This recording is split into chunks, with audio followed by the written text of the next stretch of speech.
Today we are here to cover the incident that happened in our Dodge facility in Detroit, Michigan. On November 23rd, 2022, a guided tour was taking place in the Detroit manufacturing facility for Dodge. There were a total of 23 people on this tour, and this included 17 adults and 6 children. The tour was going as planned until 3 children were able to go under the ropes into a restricted area. This was an unfinished area that housed a crane that was being used for hanging large car parts and signs for display. At the time of the tour, the crane was not in operation due to safety concerns for the tourists. The children, however, began to climb on the heavy machinery unbeknownst to the staff or tour members. As the staff member was finally able to notice the children and alert the parents, the children began to quickly get off the crane. The first child jumped from the platform next to the door of the crane and upon landing broke his ankle. The second child lost his footing while climbing down the ladder of the crane and landed on his left arm, breaking it in 2 separate places. Thankfully, the third child was able to get off the crane without any major injuries beyond a few scrapes. Now let us discuss how this could affect Dodge if this is not handled correctly. First of all, we are likely to face a lawsuit if we do not work with the families affected.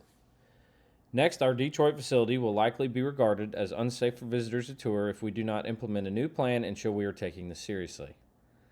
Dodge as a brand could be deemed negligent to basic safety as a result of the incident for both customers and employers.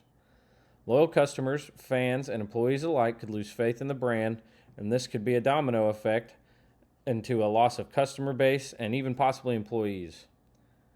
Most importantly, this could tarnish our credibility and reputation as a whole, depending on how we respond. Everything we have built up to now could be on the line. Now we need to dedicate a spokesperson that will speak on the behalf of Dodge.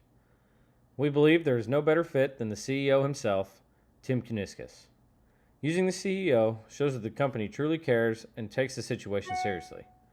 Overall, it adds credibility to the response as a whole. Beyond that, using his voice will draw the most attention to a public response, and that is what we need as a brand to ensure it stays on track. The audiences we seek to reach with this message include the families affected, the Michigan Occupation Safety and Health Administration, or MIOSHA, the shareholders and investors, Dodge fans and owners, and of course the general public. The families are obviously the first priority. As the main victims of the incident, it is imperative that we address them first. Making an apology to them and showing them we will do everything in our power to make this right will hopefully cause the shift we need to be successful. Next, we want to address MIOSHA. This organization is responsible for safety of not only the customers on our sites, but also the employees. Addressing them will show that we want to work to do better in our facilities. Next, we have our shareholders. These are our main investors, so keeping them happy and confident in the company is a must. If they believe that we are making the correct moves, they will be less likely to pull out. The loyal Dodge fans and owners will represent a large voice through this, so we will make sure that they are higher on our priority list as well.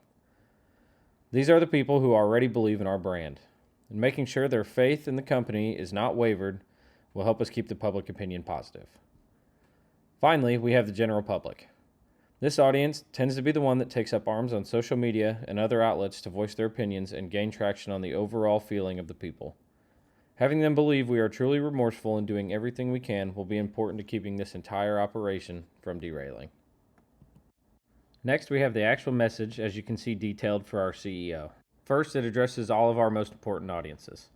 The first paragraph will be Kuniskis taking personal responsibility for the incident and offering an apology. It will close by addressing this incident as a failure for the company. The second paragraph will rehash the incident with full transparency. The third will offer a solution, and it will show that Dodge is going beyond its expected response and offering more than just paid expenses to the victims.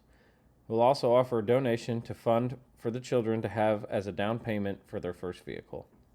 It will then address MIOSHA by promising to up the safety standards and start a new safety practice to prevent further incidents. The final paragraph will be a bold statement thanking everyone for their support and again making a promise to do better. Next, let's look at communicating the message.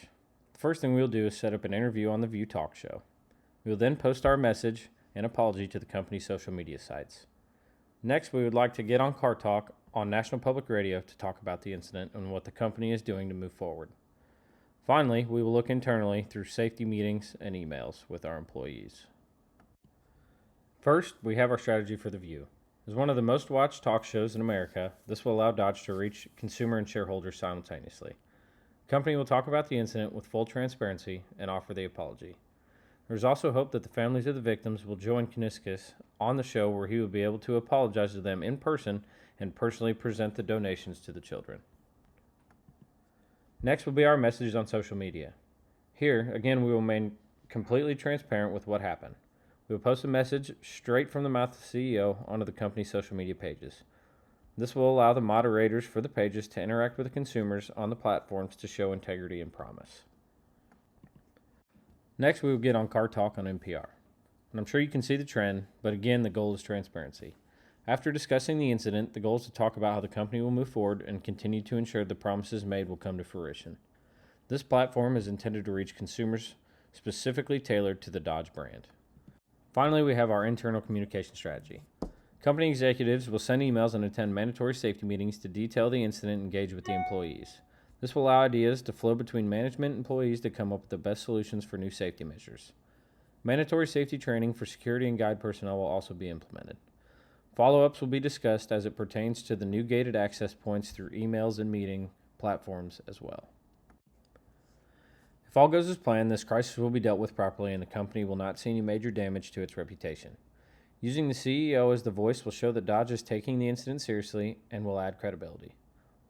Going above and beyond in the solution shows the families and public that Dodge truly cares about making things right. Using the channels detailed here will prove the most effective in reaching the audiences that must be addressed. Any miscue at this step could leave a sour taste and derail the recovery process. Finally, making internal changes to be proactive instead of reactive shows promise and integrity in Dodge. It shows they are doing everything possible to truly make things right and prevent any further issues.